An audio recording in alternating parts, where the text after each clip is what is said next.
Rev Rob Biblical Basketball. This one's going to be a little bit longer than usual. Shout out to Ron Harper. Ron Harper used to be a high flyer. I think he was second in Rookie of the Year voting. Look how high he's jumping.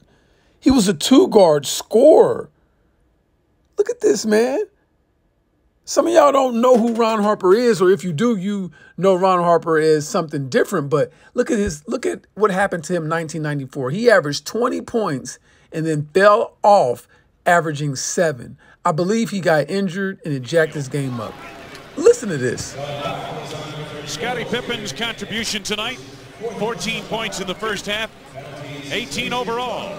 8 rebounds, 4 assists. Excellent floor game again by Scottie Pippen.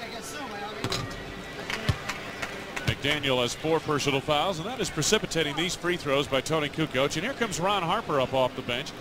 He got just a minute of the game at Indianapolis on Sunday. My man Ron Harper was on the Bulls before Jordan came back. Then Jordan comes back, and Ron Harper's on the bench, hardly playing. They just told you that man played 1 minute the previous game, and they just checked him in. The Bulls were up 20 with about 4 minutes to go. He went from a superstar to a bench warmer.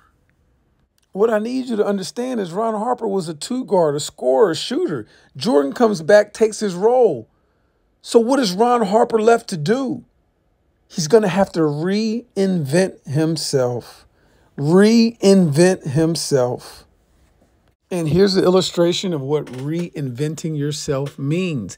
It means you had an old life. You had an old way of doing things, and now you got to follow a new life and try a new way of doing things if you want to continue to move forward and be successful in your dreams or goals or life.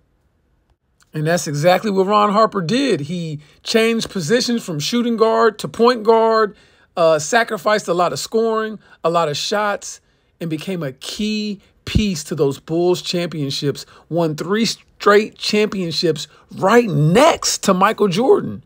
Then my man went to the Lakers, was the backcourt teammate with Kobe Bryant, and won another couple championships because he reinvented himself and understood the old way wasn't going to be the new way, and he might have to sacrifice some things.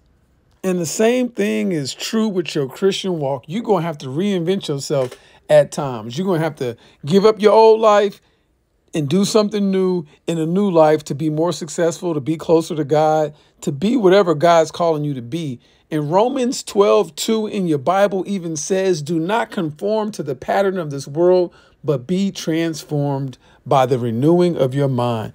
Believe me, that's probably going to happen. So get ready to reinvent yourself, give up some old things, take on some new things, change your role, and see how successful and how many championships you can get.